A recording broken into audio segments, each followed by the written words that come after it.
सोनम के हाथों में कुछ ऐसा जादू था कि वो कुछ भी बनाती बड़ा अच्छा बनाती, और खासकर पनीर का हर आइटम तो वो बड़ा ही स्वादिष्ट बना लेती, खासकर शाही पनीर। इसलिए उसके परिवार वाले उससे ज्यादातर शाही पनीर बनाने की ही बात करते। मम्मी आज तो हॉलिडे है ना, तो ऐसा करो आप हम सबके लिए शाही पनीर बना दो ना। लेकिन कल ही तो मटर पनीर बनाया था। हाँ वो तो मटर पनीर था ना, अब मटर पनीर और शाही पनीर में फर्क तो होता ही है ना। और ये लो बहू, मैं पनीर भी ले आया और उसमें पड़ने वाले जरूरी मसाले भी। आप तो ले आए, लेकिन मुझसे इतनी मेहनत नहीं होती बार बार शाही पनीर बनाने की। अरे आज तो मैच टीवी पर सब साथ में बड़े मजे से शाही पनीर के चटकारे लेते हुए देखेंगे, और बहू साथ में नान भी बना लियो। नान? लेकिन आपको तो डॉक्टर ने मना किया है ना माँ जी मैदा खाने के लिए। अरे वो मुआ डॉक्टर तो बस ऐसे ही बोलता है, उसने कभी तेरे हाथ का शाही पनीर नहीं खाया ना, इसीलिए ऐसा बोलता है। हाँ, खुद तो चटकारे लेते हुए मैच देखा जाएगा और मैं वहां रसोई में खड़े खड़े सबकी फरमाइशें पूरी करती रहूं। इसी तरह सोनम के घर वाले उससे बार बार शाही पनीर बनाने के लिए कहते रहते, लेकिन इन सब में हालत खराब हो जाती बेचारी सोनम की, क्योंकि इन सबको बनाने में वक्त भी तो कितना जाता था।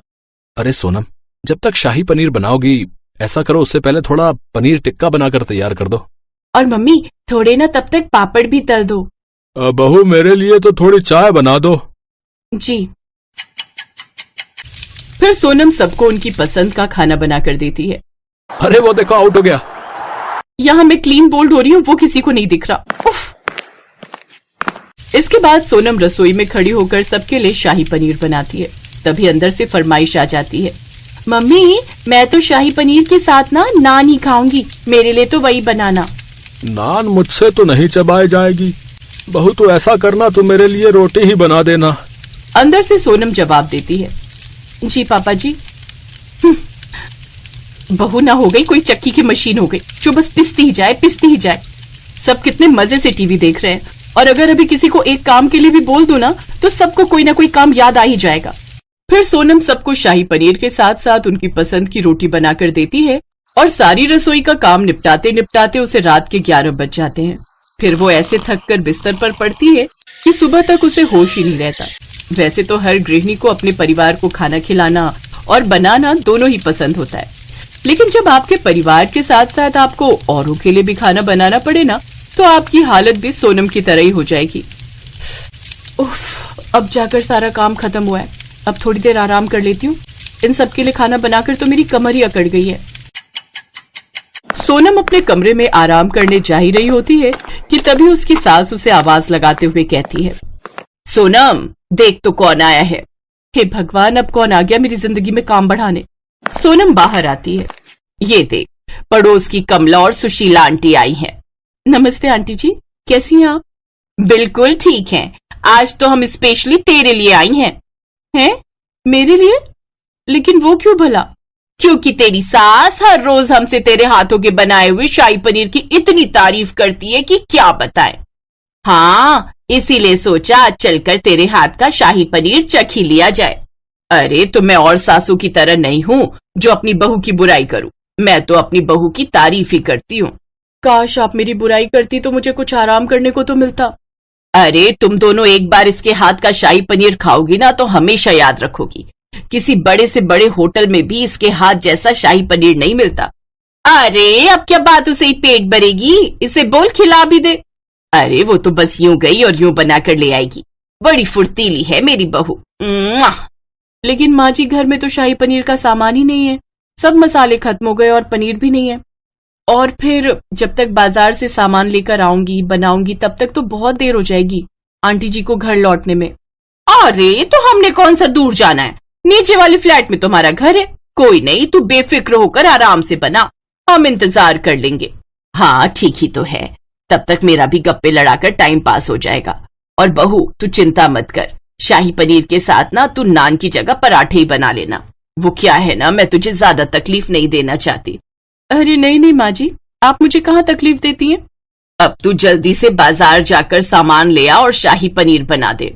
सोनम के पास अब और कोई चारा नहीं था, वो बाजार गई और सारा सामान लेकर आ गई। फिर क्या था, फिर 2 घंटे रसोई में खड़े रहकर सबके लिए शाही पनीर बनाने लगी।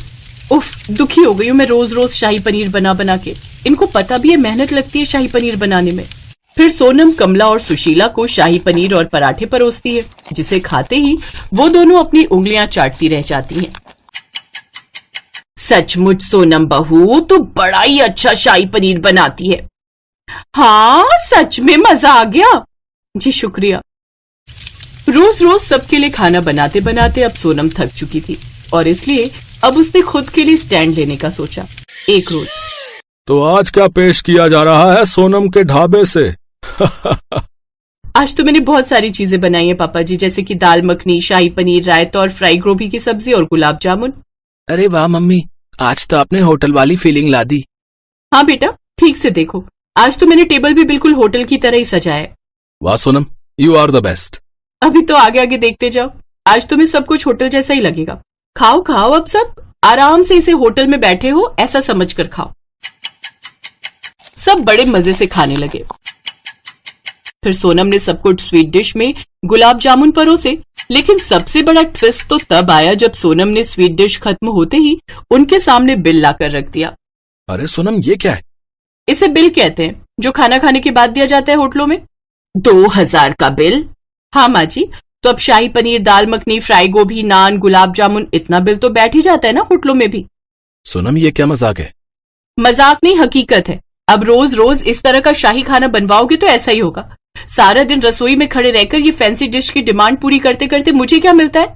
इसलिए अब से जब भी फैंसी डिश की डिमांड की जाएगी तो फिर तो पैसे भरने ही पड़ेंगे। लेकिन मम्मी, हम कहाँ से भरेंगे पैसे? सिंपल, जो तुम्हें पॉकेट मनी मिलती है उससे। इसलिए अब से मैंने डिसाइड किया है कि जो भी फैंसी डिश तुम मुझसे बनवाओगे उसके लिए तुम्हें पेमेंट करनी होगी। ठीक है, तुम्हारी ये जिद है तो यही सही। ये लो मेरे हिस्से के पैसे, बाकी सब अपने आप दे दो। फिर सबको अपनी जेब से कुछ न कुछ पैसे देने ही पड़े। फिर अगले दिन, तो बताइए आज किसको क्या डिश खानी है? लेकिन ध्यान रहे, पैसे उसी हिसाब से लगेंगे, बस सादा खाने के लिए कोई चार्जेस नहीं है। हाँ तो ठीक है बहू, तू मेरे लिए ना दाल चावल ही बना दे। हाँ, मुझे भी लगता है अब उम्र के हिसाब से ही खाना खाना चाहिए। बिल्कुल ठीक कहा बेटा, मैं भी दाल चावल ही खा लूंगा। बस फिर क्या था, सोनम ने झट से सबके लिए दाल चावल बना दिए। इस तरह कभी वो खिचड़ी तो कभी सीताफल और रोटी खाकर ही पेट भर लेते हैं।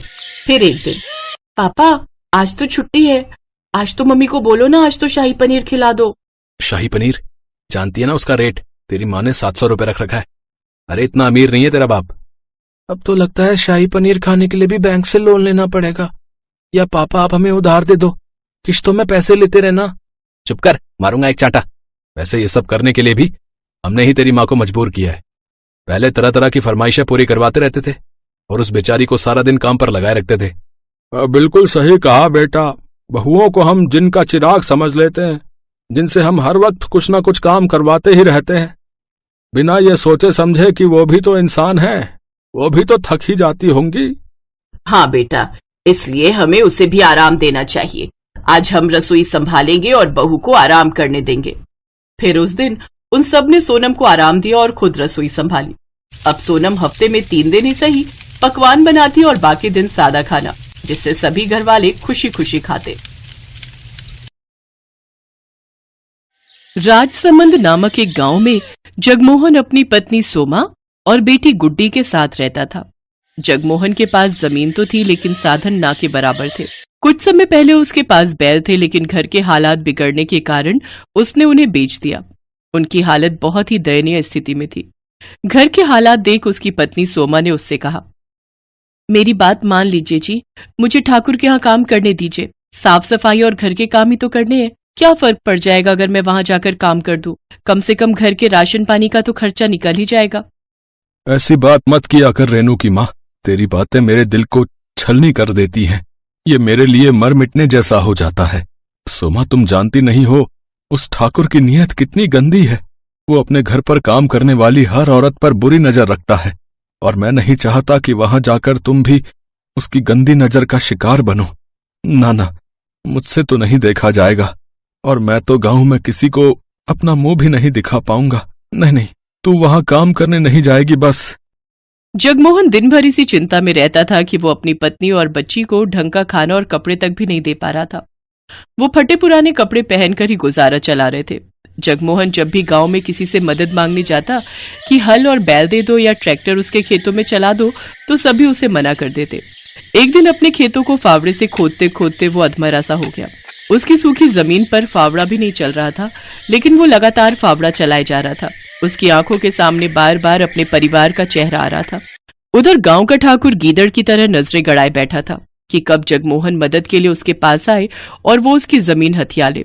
वो जब भी जगमोहन से मिलता था तो उसे एक ही बात कहता था, जगमोहन, रे तुझे कितनी बार कहा है अपनी जमीन मुझे दे दे, मैं तुझे उसके अच्छे दाम दे दूंगा। नहीं साहब, पैसे तो एक दिन खत्म हो जाएंगे, लेकिन जमीन ये मेरे पूर्वजों की निशानी है, भला इन्हें मैं कैसे बेच सकता हूँ। ये कहकर जगमोहन चला जाता है। ऐसे ही कुछ दिन बीत जाते हैं। एक रोज सोमा उससे कहती है, सुनिए जी, घर में आटा नहीं बचा है और ना अचार सब्जी कुछ भी खाने को नहीं है, अब हम क्या खाएंगे जी। सोमा, तू रेनू के लिए कुछ देख है तो हम तो भूखे भी सो जाएंगे। लेकिन आपने भी तो सुबह से कुछ नहीं खाया जी, आपको भी तो भूख लगी होगी ना। भूख तो लगी है सोमा, लेकिन मेरी जेब में पैसे नहीं है कि मैं बाजार जाकर आटा खरीद सकूं, और खेत पूरी तरह बंजर है, उसमें घास तक का एक अंश नहीं होता है। अपने पति की लाचारी देख सोमा को उस पर दया आती है।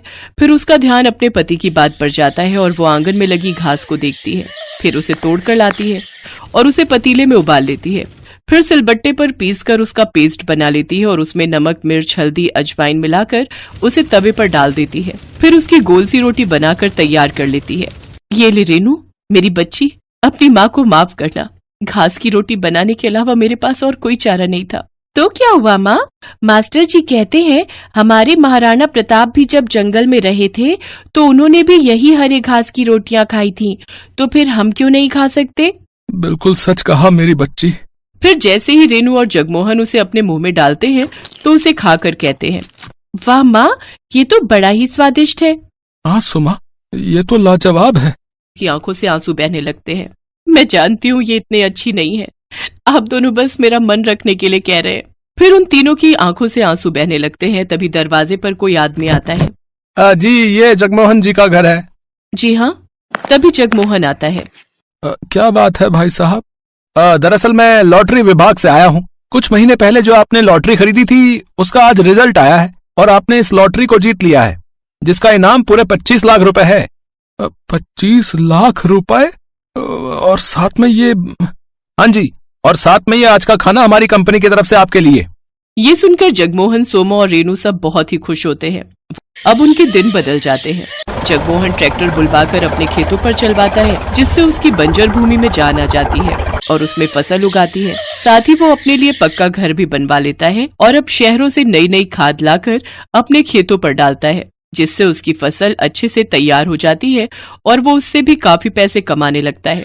देखते ही देखते अब वो उस गांव का सबसे अमीर आदमी बन जाता है। अब वो अपने परिवार की हर इच्छा पूरी करता है और खुशी खुशी उनके साथ रहने लगता है।